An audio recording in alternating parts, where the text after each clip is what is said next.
Tokyo Bay, 1954. A giant monster known as Godzilla is put to rest by a lone Dr. Serizawa with a weapon known as the Oxygen Destroyer, or so they thought. From what we all saw in the 1954 movie, the original Godzilla was dissolved all the way through, even through the bone. But that is not what actually happened. The Oxygen Destroyer did kill Godzilla, but it did so in a more strange fashion.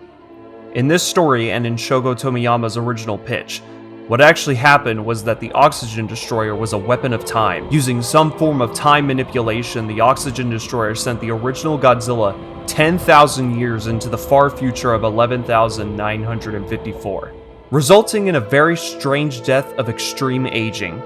From this attack of the Oxygen Destroyer, the angry and vengeful spirit of the first Godzilla was exiled into a void between time and space that only divine-like beings could gain access to.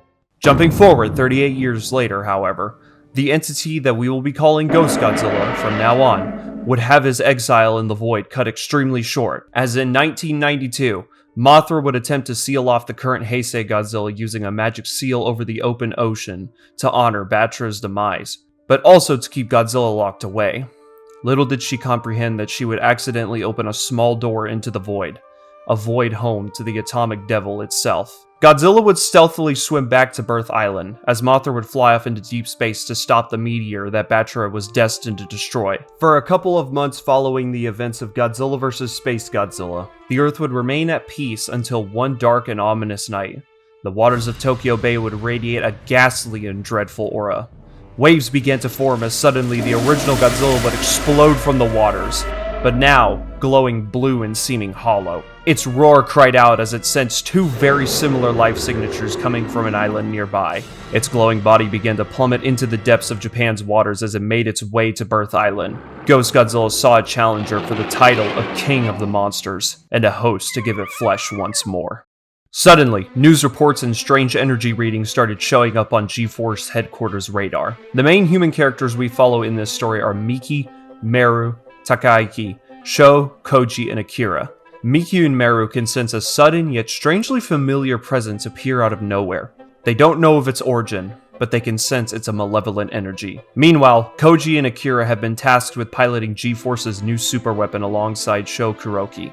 After the destruction of Mogera, the parts remaining from the colossal mecha were salvaged, refurbished, and repurposed into a new super hovercraft called the Gotengo. This new super weapon is armed to the teeth with the latest advancements in military tech and weaponry. The most notable weapon in the Gotengo's arsenal is the Drill Plasma Buster Cannon, a hybrid weapon from Mechagodzilla's Mega Buster Beam and Mogera's Plasma Maser Cannon. Other notable weapons on the Gotengo are its shock anchors, spiral freeze missiles, omega thrusters, and its updated diamond coating. Due to the aircraft's large structure, it requires 3 different pilots to man it. Hence, Koji, Akira, and Sho step in along with the other side pilots to take the job at the request of Takayuki. Today is its first launch into the sky as G-Force has a mission to go check in on Godzilla after his cataclysmic battle with Space Godzilla. With that and some mild convincing, Miki, Meru, and the 3 pilots board the ship as the Gotengo has a successful liftoff from a secret base in Hakodate. Jumping forward a little later, the Gotengo glides slowly over the island, and the first kaiju they see pop out from the mountains is Little Godzilla. He seems to be happy as he hops around. Miki seems happy to see the young kaiju doing well, while Akira simply rolls his eyes at the little king. The young kaiju notices the aircraft in the sky and roars at it. Suddenly, they hear a louder and bigger roar erupt as a large, bulky kaiju begins to walk up behind the young one. Little Godzilla doesn't seem to notice, and as Miki calls out to fire at the kaiju, Little Godzilla turns around and roars at the bigger kaiju. But it's not a roar out of fear. It's a roar of recognition and happiness. Little Godzilla seemed to know this kaiju, and the kaiju was Anguirus.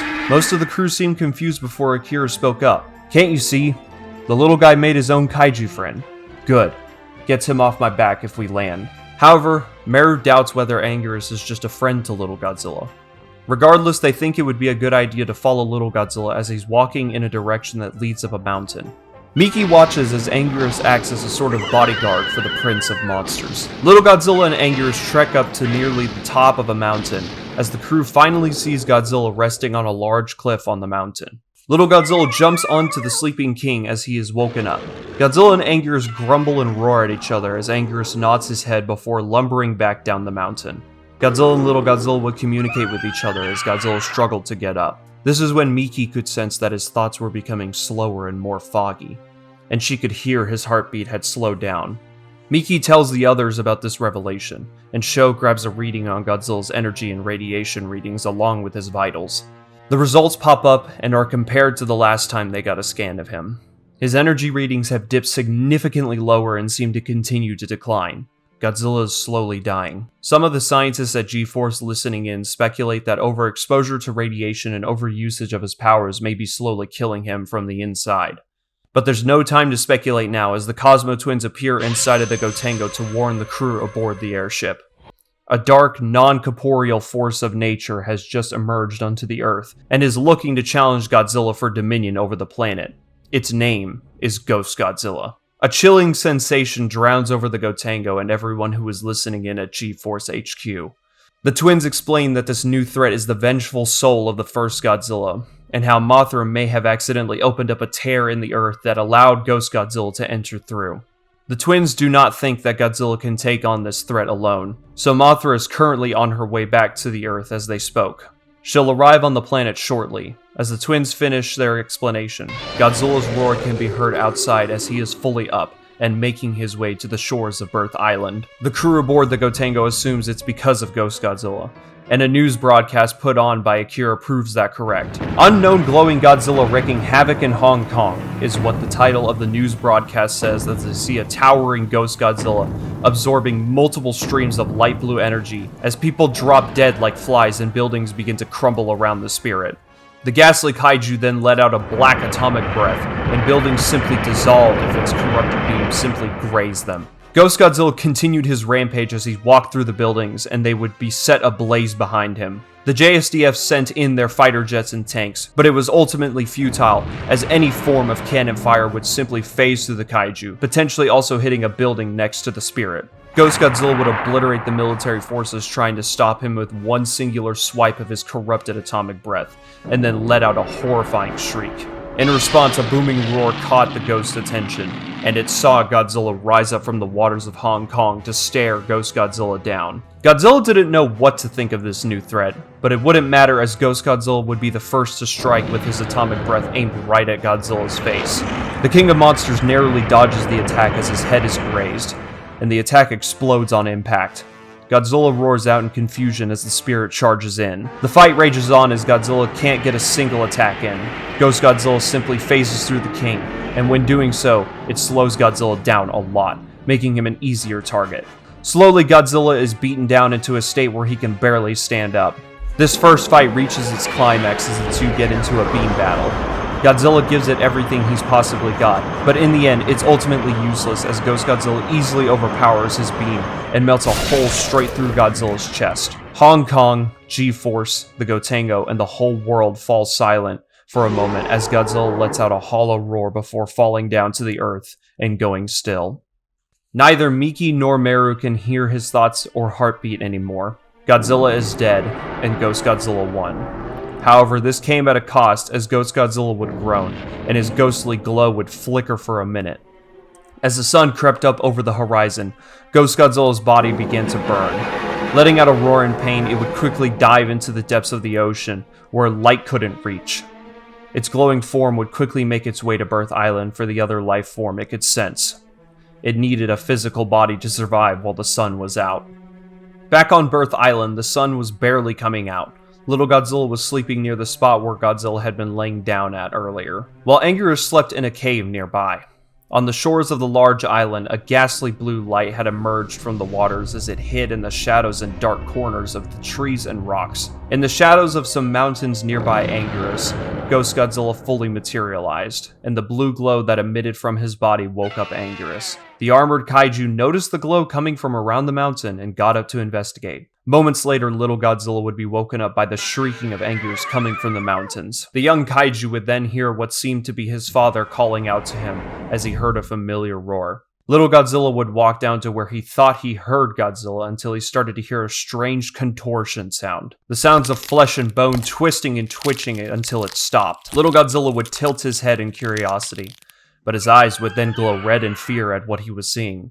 It was Anguirus. but his body had been stretched and hollowed out to the point he looked malnourished. His tail was significantly longer, and his carapace had been stretched out to the point it looked like it was going to be torn off. His mouth hung open, and his pupils were dilated. Saliva was dripping from the kaiju's mouth as its breath was ragged. This is what happened when Ghost Godzilla possessed another kaiju that was not of his own kind. They turned into a hound.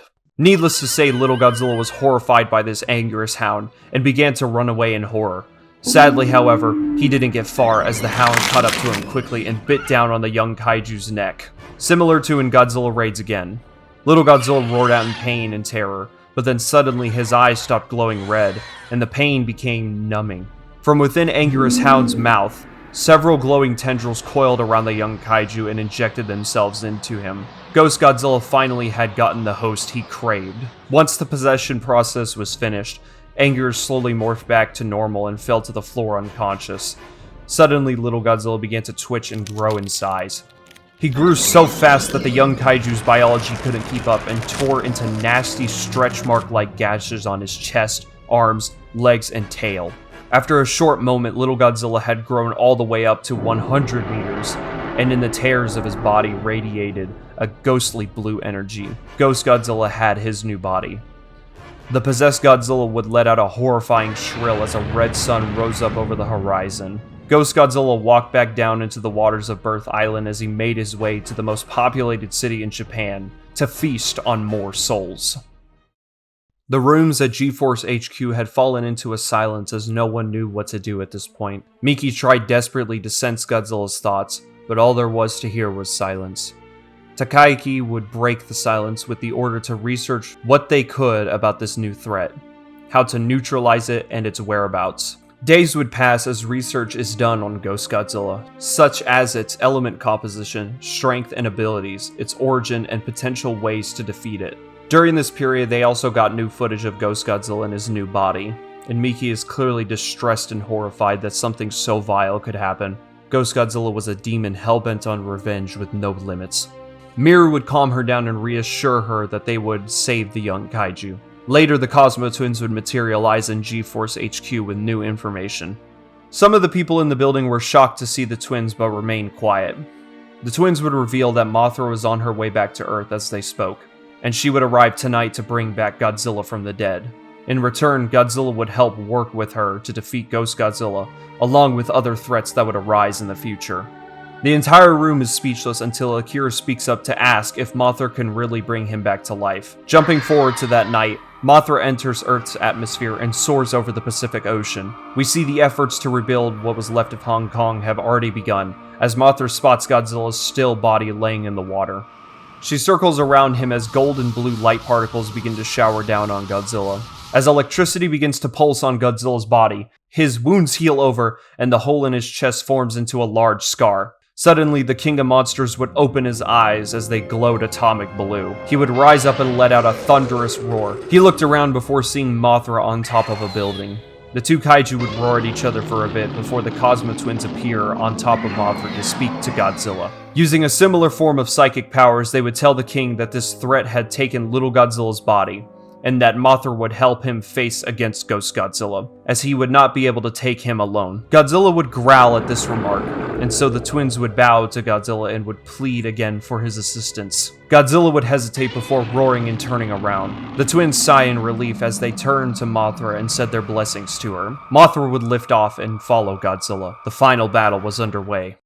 At the Gotengo base, recent reports that Ghost Godzilla has made landfall in Taiwan and seems to be en route to Tokyo come in. With that, Akira, Sho, Koji, and the other assistant pilots strap in and launch the Gotengo to intercept the malevolent kaiju. It may not be the best strategy, but if they can slow down his rampage before Godzilla and Mothra get to Tokyo, that's all that matters. At the Shushui River, Ghost Godzilla's pursuit is halted as he is blasted right in the chest by the Gotengo's plasma buster cannon. The kaiju would roar at the super weapon and blast it with his atomic breath. The Gotengo would be damaged, but it's still holding strong. Meanwhile, more JSDF military would arrive for backup with tanks, fighter jets, and maser tanks. The Gotengo would fire off all of its available artillery along with the JSDF, but the only weapons that seemed to do any sort of damage were the Gotengo's freeze missiles, the maser tanks, and the plasma buster cannon on the Gotengo. After a long battle, Ghost Godzilla would eventually win by using a similar atomic pulse move that Godzilla has. The only thing that survived was the Gotengo, and even then, it was in critical condition. With that, the Gotengo would make a narrow escape as Godzilla continued to rampage through Taiwan. Everyone watching back at G-Force was in a state of shock and awe at the power that Ghost Godzilla seemed to possess. However, even if they couldn't stop him, they now know what weakens Ghost Godzilla. From what they saw during the battle, the Plasma Buster and Maser weapons seem to have some effect on the kaiju, and his real form is exposed for a brief moment before the wounds heal over.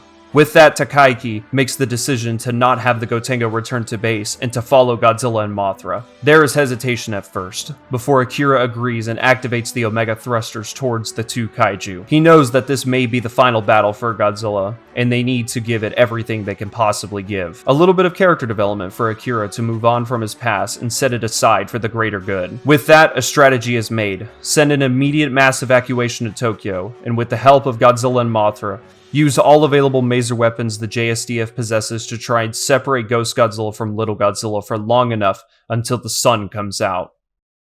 Sirens begin to go off in Tokyo as people flood the streets to evacuate the large city. Meanwhile, Godzilla and Mothra start to close in on Japan at sundown. The Gotengo catches up with the two. As the super weapon follows, the Cosmo Twins appear in the ship to thank the pilots for assisting them in battle. The twins say that Mothra intends to use a similar sealing technique she used on Godzilla to purge Ghost Godzilla from Little Godzilla.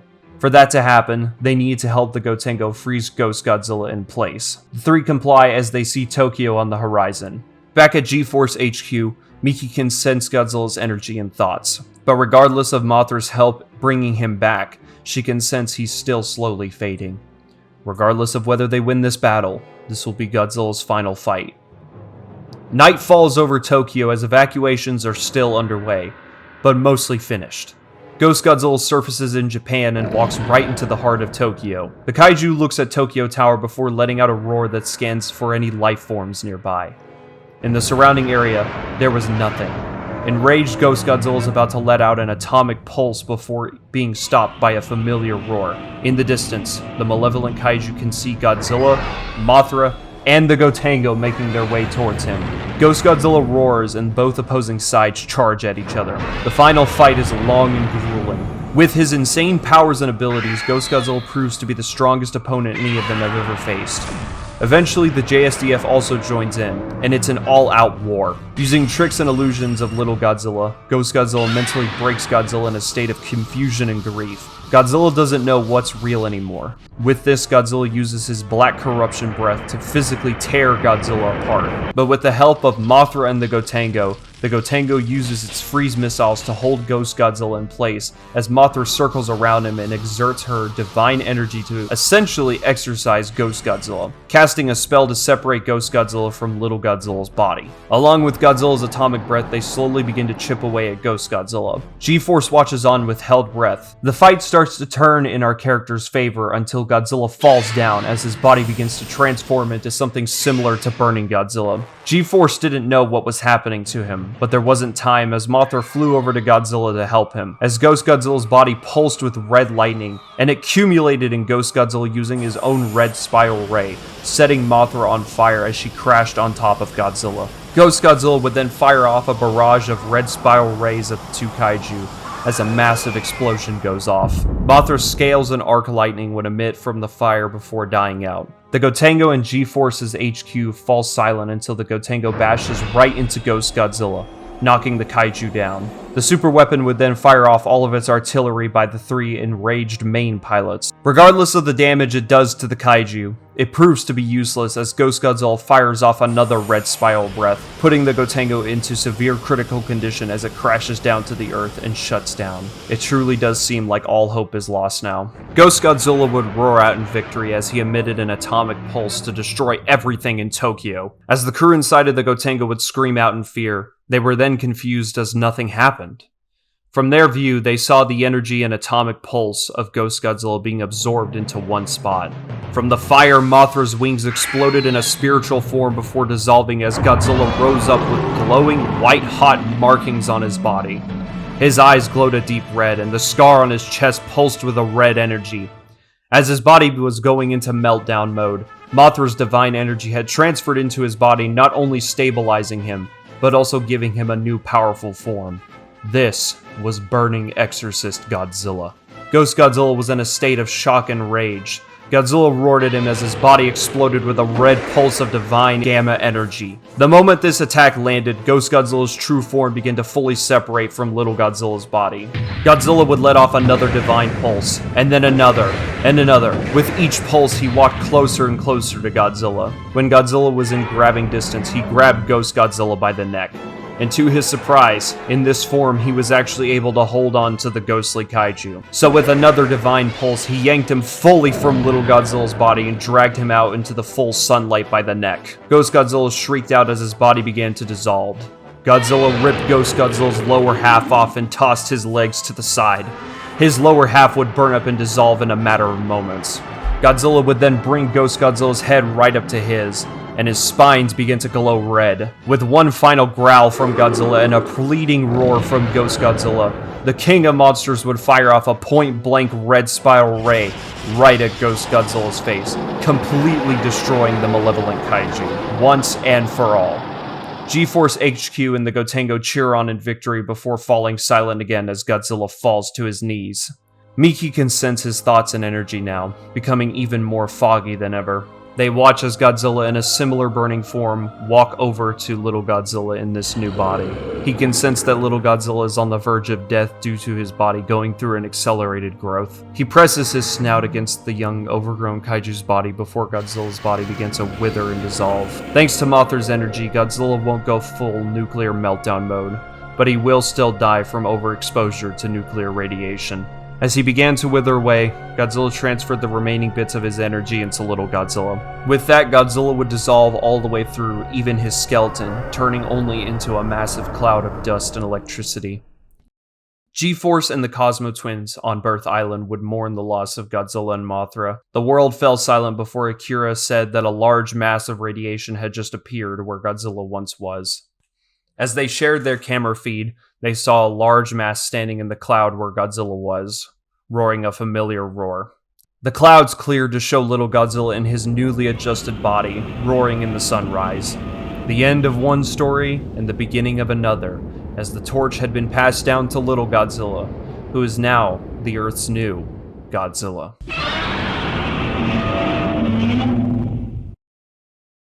Wow! What a video! Thank you for watching. This has been a massive project I've been wanting to work on for years now, and I started this big undertaking back in June. I hope you enjoyed this video, and please let me know if you'd like to see more what-if stories like these in the future. Massive thanks to Tom Arts for making so many of these beautiful visuals to enhance the story. It's been a pleasure working with you, bro. And if we can do this again in the future, let's do it. Once again, thank you for watching, and please comment down below what your thoughts are on this story. With that, I'm Sizemic, subscribe if you're interested, drink plenty of water, and I'll see you all on the flip side. Peace out!